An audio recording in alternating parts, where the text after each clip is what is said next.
ఈ లోతైన విశ్లేషణకు స్వాగతం. ఈరోజు మనం తీసుకున్న మూలాధారాలు సామాన్యుల జీవితాలకు, ముఖ్యంగా వారి స్వేచ్ఛకు సంబంధించిన ఒక అత్యంత కీలకమైన అంశాన్ని చర్చిస్తున్నాయి. అవును.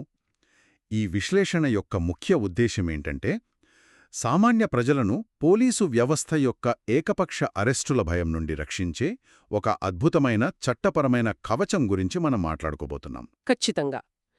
దీనికోసం 41A CRPC నోటీస్ గురించి వివరిస్తూ సామాన్య పౌరులకు న్యాయపరమైన అవగాహన కల్పించే ఒక ముఖ్యమైన ఆర్టికల్ మరియు వీడియోను మనం విశ్లేషించబోతున్నాం. ఒక్క నిమిషం ఒక పరిస్థితిని ఊహించుకుందాం. చెప్పండి. తెల్లవారుజామున సరిగ్గా 5 గంటలవుతుంది. ఎవరైనా గాఢనిద్రలో ఉన్న సమయం కదా అది. అవును. అకస్మాత్తుగా ఇంటి తలుపులు ఎవరో గట్టిగా అధికార దర్పంతో తడుతున్నారు.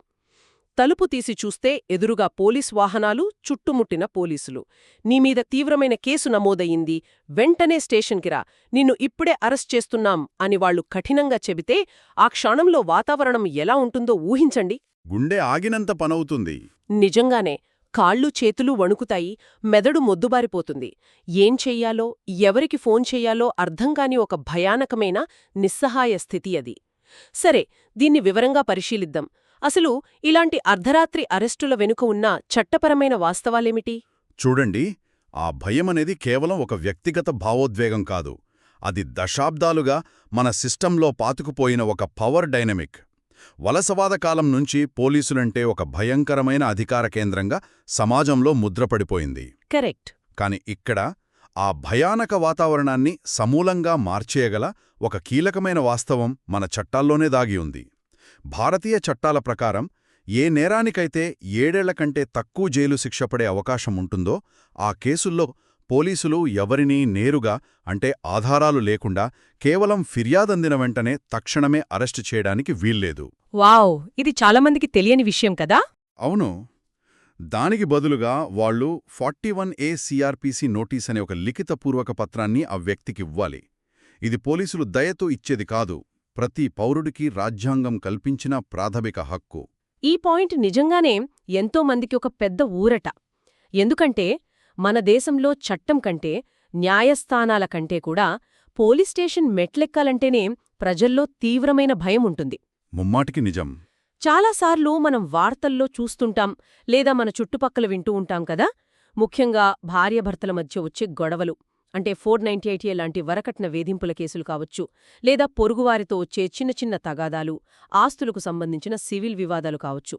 ఇలాంటి కేసుల్లో పోలీసులు నేరుగా ఇంటికొచ్చి అరెస్ట్ చేస్తామని బెదిరించే పరిస్థితులు తరచుగా కనిపిస్తాయి. ఆ సమయంలో సమాజంలో పరువు పోతుందన్న భయంతోనో, లేదా వృద్ధులైన తల్లిదండ్రులను కూడా జైలుకు పంపుతారన్న ఆందోళనతోనో ప్రజలు తీవ్రమైన ఒత్తిడికి లోనవుతుంటారు. ఖచ్చితంగా. ఈ ఒత్తిడి వెనుక ఒక పెద్ద సామాజిక కోణముంది. మన వ్యవస్థలో ప్రాసెస్ ఈజ్ ద పనిష్మెంట్ అనే నానుడుంది. అంటే విచారణ ప్రక్రియే ఒక శిక్ష అని అర్థం. ఇక్కడ అసలు సమస్య నేరం నిరూపణ కావడం కాదు, ఆ నేరం చుట్టూ అల్లుకున్న సామాజిక భయం. ఎగ్జాక్ట్లీ, ఆ భయమే అసలు సమస్య.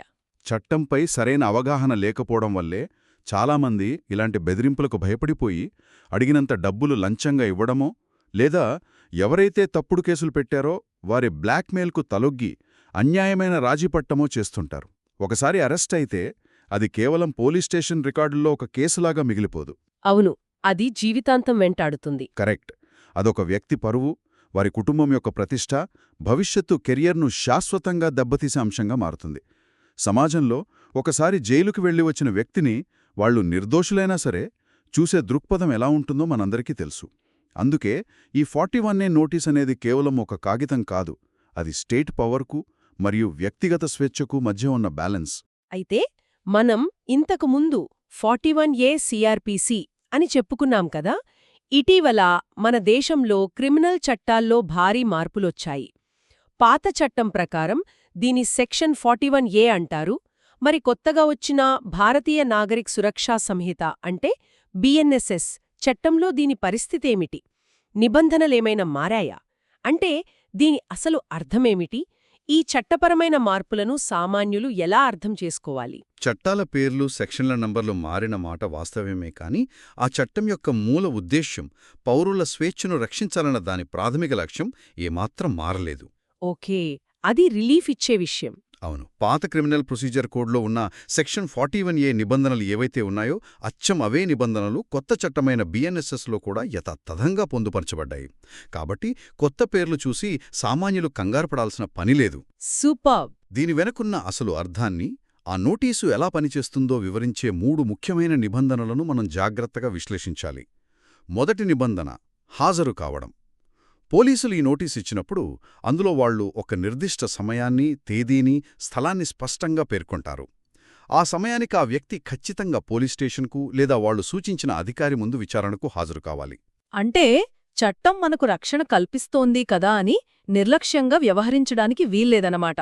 ఖచ్చితంగా. సరే, నోటీస్ అందుకోగానే పారిపోకుండా వాళ్లు చెప్పిన సమయానికి అక్కడికి వెళ్ళాలి అనుకుందాం. అక్కడే రెండవ నిబంధన తెరపైకి వస్తుంది. అదే సహకారం. ఓకే, విచారణకు సహకరించడం. అవును, కేవలం స్టేషన్కి వెళ్లి కూర్చుంటే సరిపోదు. పోలీసులు చేస్తున్న ఇన్వెస్టిగేషన్కు పూర్తిగా సహకరించాలి. వాళ్ళు అడిగే ప్రశ్నలకు సమాధానాలు చెప్పాలి.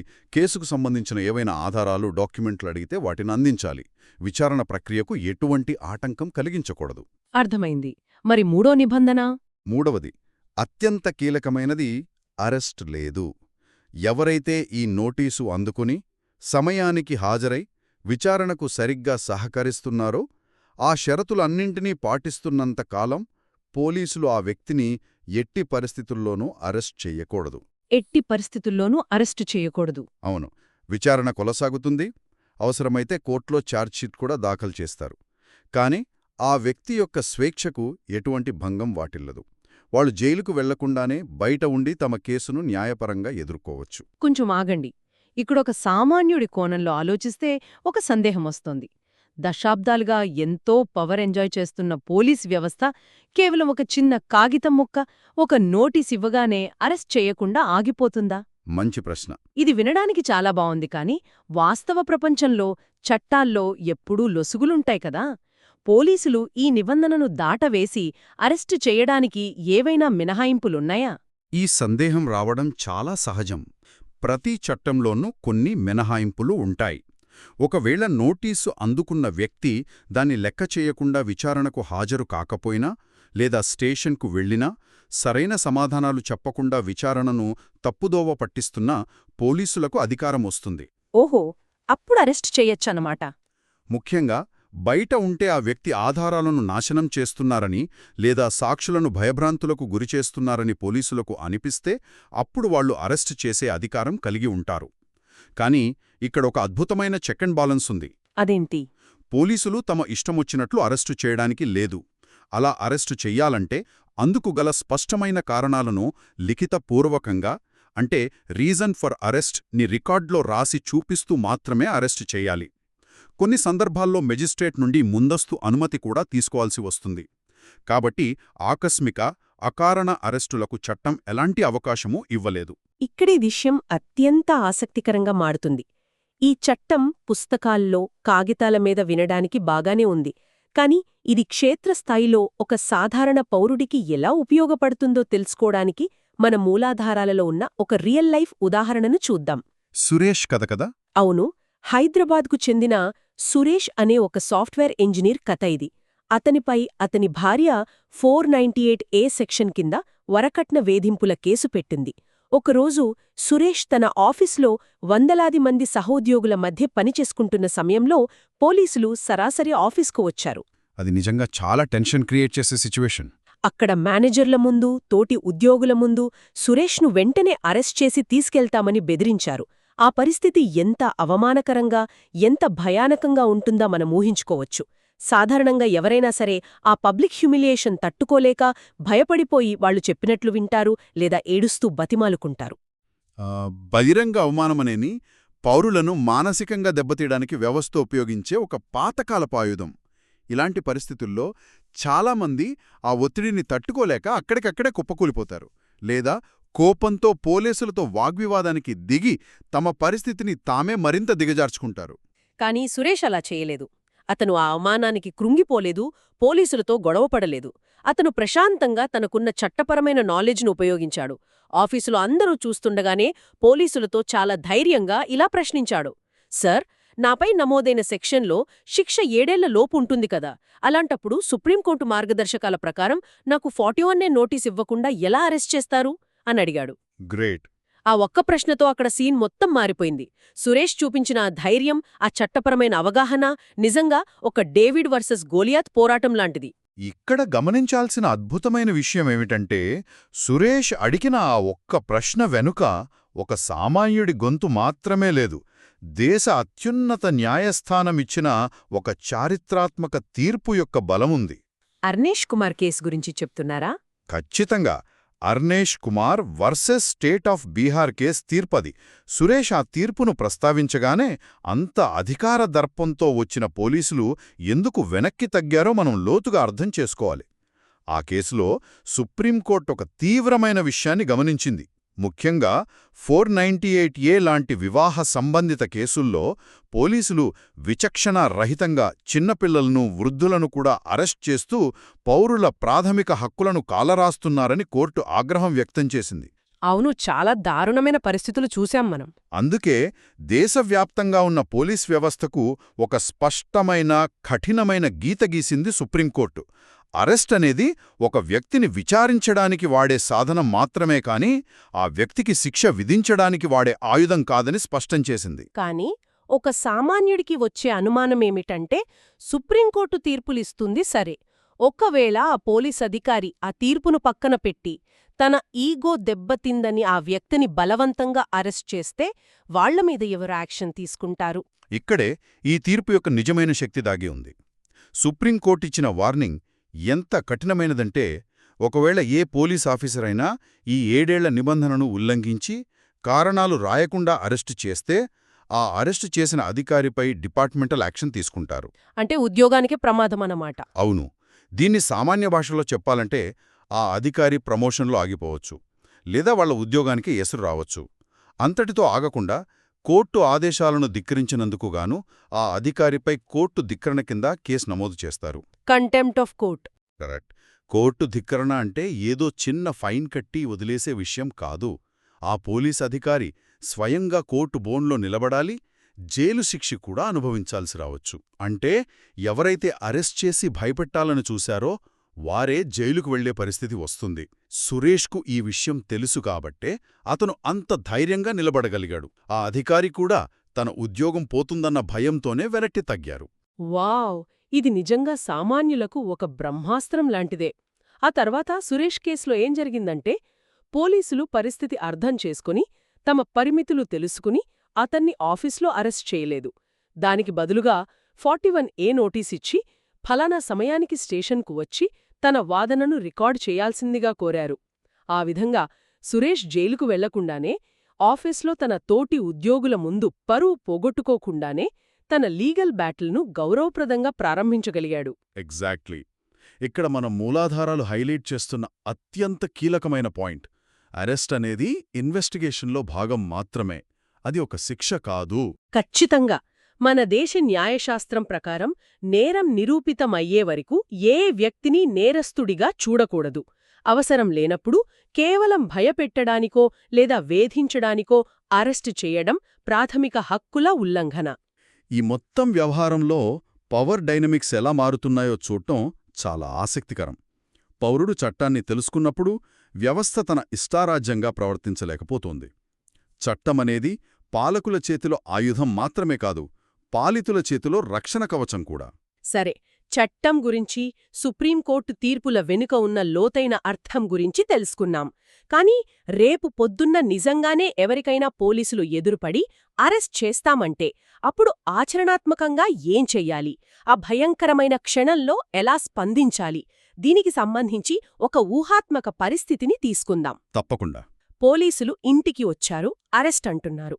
అప్పుడు ఆ సామాన్య పౌరుడి నోటి నుండి రావాల్సిన మొట్టమొదటి మాట ఏమిటి? ఆ క్షణంలో కంగారు పడకుండా అడగాల్సిన మొట్టమొదటి ప్రశ్న, సార్, ఏ సెక్షన్ కింద కేసు నమోదు చేశారు? అందులో గరిష్ట శిక్ష ఎన్ని సంవత్సరాలు ఉంటుంది అనేది.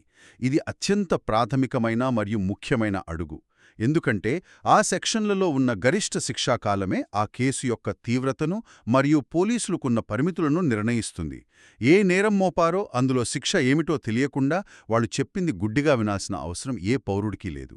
ఓకే, వాళ్ళడిగారు, పోలీసులు సెక్షన్ చెప్పారు, ఆ సెక్షన్లో శిక్ష 3 ఏళ్ళో 5 ఏళ్ళో అని స్పష్టమైంది. అంటే 7 ఏళ్ల లోపు అని అర్థమైంది. అప్పుడు తదుపరి అడుగు ఏమిటి? నేను రాను, నన్ను అరెస్ట్ చెయ్యలేరు అని వాదించాలా? లేదు, అలా వాదించడం సమస్యను మరింత జటిలం చేస్తుంది. రెండవ దశలో ఏమాత్రం తడుముకోకుండా ధైర్యంగా నోటీస్ కోసం డిమాండ్ చేయాలి. సార్, ఈ కేసులో గరిష్ట శిక్ష 7 ఏళ్ల లోపే కాబట్టి నాకు 41A నోటీస్ ఇవ్వండి, నేను విచారణకు పూర్తిగా సహకరిస్తాను అని స్పష్టంగా చెప్పాలి. దీనివల్ల 2 లాభాలున్నాయి. 1, చట్టపరంగా ఆ హక్కు ఉందని పౌరుడు పోలీసులకు తెలియజేయడం. రెండవది, తాను విచారణకు సహకరిస్తానని చెప్పడం ద్వారా పోలీసుల వాదనను బలహీనపరచడం. ఇది వినడానికి చాలా లాజికల్గా ఉంది. కాని వాస్తవంలో కొన్నిసార్లు పోలీసులి మాటలు వినరు. వాళ్లు బలవంతంగా జీపులోకి ఎక్కించడానికి ప్రయత్నిస్తారు, చేతులు పట్టుకుని లాగుతారు కదా. అలాంటప్పుడు శారీరకంగా వాళ్లతో పోరాడాలా? అసలు ఎలా నిరసన తెలపాలి? ఇది చాలా సున్నితమైన 3వ దశ. ఎట్టి పరిస్థితుల్లోనూ పోలీసులతో భౌతికంగా గొడవ పడకూడదు. వారిని నెట్టడం లాంటివి అసలు చెయ్యకూడదు. ఎందుకంటే అలా చేస్తే అది ప్రభుత్వ అధికారి విధులకు ఆటంకం కలిగించినట్లవుతుంది. దానిపై వాళ్లు నాన్ బెయిలబుల్ కేసులు నమోదు చేసే ప్రమాదముంది. అవును, అనవసరంగా ఇంకో కేసు బుక్ అవుతుంది. కరెక్ట్. కాని అలాగని మౌనంగా ఉండిపోకూడదు. శారీరకంగా సహకరిస్తూనే మాటల ద్వారా నిరసన తెలపాలి. మీరు సుప్రీంకోర్టు గైడ్లైన్స్ పాటించడం లేదు, మీరు చేస్తున్నది చట్టవిరుద్ధం అని అక్కడున్న సాక్షుల ముందు గట్టిగా చెప్పాలి. వీలైతే ఆ సమయంలోనే ఒక లాయర్ ద్వారా పోలీసు ఉన్నతాధికారులకు ఒక నోటీసు పంపించే ఏర్పాటు చేయాలి. ఇది చట్టాన్ని గౌరవిస్తూనే హక్కులను కాపాడుకునే సరైన పద్ధతి. ఎక్సలెంట్. ఇక చివరిది, పోలీసులు నోటీసిచ్చారు. సదరు పౌరుడు విచారణ కోసం పోలీస్ స్టేషన్కు వెళ్లాడు. అక్కడ గంటల తరబడి కూర్చోబెట్టి పంపించేశారు. రేపు పొద్దున్న కోర్టులో మేము నోటీసిచ్చినా వీరు విచారణకు రాలేదు అని పోలీసులు అబద్ధం చెబితే పరిస్థితి ఏమిటి? దీన్ని ఎలా ఎదుర్కోవాలి? ఇదే 4వ మరియు అతి ముఖ్యమైన దశ. ప్రతిదీ డాక్యుమెంట్ చేయడం. పోలీస్ స్టేషన్కు విచారణ కోసం వెళ్ళినప్పుడు కేవలం మాటలు చెప్పి రావడం కాదు, అక్కడ హాజరైనట్లుగా అటెండెన్స్ రిజిస్టర్లో సంతకం చేయడమో లేదా ఒక పేపర్ మీద నేను ఈరోజు విచారణకు హాజరయ్యానో అని రాసి పోలీసుల నుండి రిసీవ్డ్ కాపీ తీసుకోవడమో ఖచ్చితంగా చేయాలి. న్యాయస్థానాలు కాగితాలను, ఆధారాలను నమ్ముతాయి తప్ప గాలిలో మాటలను కాదు. ఎవరైనా సరే తమ దగ్గర ఈ డాక్యుమెంట్స్ భద్రంగా ఉంచుకోవాలి. చాలా వ్యాలిడ్ పాయింట్. ఇక్కడ నేను ఇంకొక చిన్న ప్రోటిప్ జోడించాలనుకుంటున్నాను. ఈ రోజుల్లో మనమందరం స్మార్ట్ ఫోన్స్ వాడుతున్నాం. ఫోన్ కాంటాక్ట్స్లో డాక్టర్ నంబరు, మెకానిక్ నంబర్ ఎలా సేవ్ చేసుకుంటామో ఎప్పుడూ కనీసం ఒక లాయర్ నంబర్ను ఎమర్జెన్సీ లిస్ట్లో సేవ్ చేసుకుని ఉంచుకోవడం చాలా ముఖ్యం. ఎప్పుడైనా ఇలాంటి అత్యవసర పరిస్థితి వస్తే వెంటనే లాయర్కి కాల్ చేసి పరిస్థితి వివరించవచ్చు. చట్టపరమైన భాష తెలిసిన లాయర్ పోలీసులతో మాట్లాడితే ఆ ఇంపాక్ట్ ఖచ్చితంగా వేరుగా ఉంటుంది. ఆ ప్రోటిప్ నిజంగా అద్భుతం. మనం ఇప్పటివరకు మాట్లాడుకున్న ఈ విషయాలన్నీ ఒక సామాన్యుడికి ఎంతో బలాన్నిచ్చేవి. చట్టమనేది ఎప్పుడో ఒక పద్మవ్యూహంలా, సామాన్యులకు అర్థం కాని ఒక క్లిష్టమైన విషయంగానే చాలామంది అనుకుంటారు. కాని ఇలా దాన్ని విడమర్చి తెలుసుకుంటే అది మనల్ని ఎంతలా కాపాడుతుందో అర్థమవుతోంది కదా. దీన్ని మనం మరింత విస్తృత కోణంలో చూస్తే చట్టమంటే కేవలం శిక్షలు వేసే ఒక భయంకరమైన వ్యవస్థ కాదు. దాన్ని ఒక ఆయుధంగా, పౌరులు తమని తాము రక్షించుకునే కవచంగా వాడుకోవచ్చు. ఒక వ్యవస్థలో పౌరుడికి, పోలీసులకు మధ్య ఉన్న అపారమైన అధికార వ్యత్యాసాన్ని బ్యాలెన్స్ చేయడానికే ఇలాంటి నిబంధనలు సృష్టించబడ్డాయి. అవును. ఈ 41A నోటీస్ అనేది సామాన్యులకు మన రాజ్యాంగం ఇచ్చిన ఒక గొప్ప వరం. జ్ఞానమున్న పౌరుడే సురక్షితమైన పౌరుడు అనే ప్రాథమిక మూలసూత్రాన్ని ఎవరూ మర్చిపోకూడదు. హక్కుల పట్ల ఉన్న అవగాహన స్థాయిలే భద్రతను నిర్ణయిస్తాయి. ఈరోజు మనం చర్చించిన ఈ సమాచారం ఎంతోమందికి ఒక కొత్త ధైర్యాన్ని ఇస్తుందని ఆశిద్దాం. ఇది కేవలం సెక్షన్ల గురించి తెలుసుకోవడం కాదు. ఈ జ్ఞానం రేపు పొద్దున్న ఒక అమాయకుడి జీవితం నాశనం కాకుండా కాపాడుతుంది. భయంతో తీసుకునే నిర్ణయాలు ఎప్పుడూ సరైనవి కావు. ధైర్యంతో ఎదుర్కొన్నప్పుడే న్యాయం జరుగుతుంది. ఇది ఒక ముఖ్యమైన ప్రశ్నను లేవనెత్తుతుంది. చెప్పండి. ఈరోజు మనం ఒకే ఒక్క సెక్షన్, ఒకే ఒక్క నోటీస్ గురించి మాట్లాడుకున్నాం. కేవలం 41A లాంటి ఒకే ఒక చట్టపరమైన నిబంధన ఎంతో శక్తిమంతమైన పోలీస్ వ్యవస్థకు మరియు ఏమీ తెలియని సామాన్యుడికి మధ్య ఉన్న పవర్ డైనామిక్స్ను ఇంత సమూలంగా మార్చేయగలిగితే మనకు తెలియక, మనమెన్నడూ వెతకక ఆ మందపాటి చట్టాల పుస్తకాల్లో దాగిపోయిన ఇలాంటి లీగల్ షీల్డ్స్ లేదా చట్టపరమైన కవచాలింకెన్ని ఉన్నాయో కదా. వావ్! ఒక్కసారి ఆలోచించండి. ప్రజలు నిత్యం ఏదో ఒక భయంతో బతుకుతున్నారు అంటే అది నిజంగా అవతలి వ్యవస్థ బలం వలన, లేక తమను రక్షించే చట్టాలపై తమకే అవగాహన లేకపోవడం వల్లేనా? ఎంత అద్భుతమైన లోతైన ఆలోచన! ప్రతి ఒక్కరూ తమను తాను ప్రశ్నించుకోవాల్సిన సమయం ఇది. ఈ రోజుకి ఇంతే. మళ్ళీ మరో ఆసక్తికరమైన, ఆలోచింపజేసే విశ్లేషణతో కలుద్దాం. అంతవరకు చట్టాన్ని తెలుసుకోండి, ధైర్యంగా ఉండండి.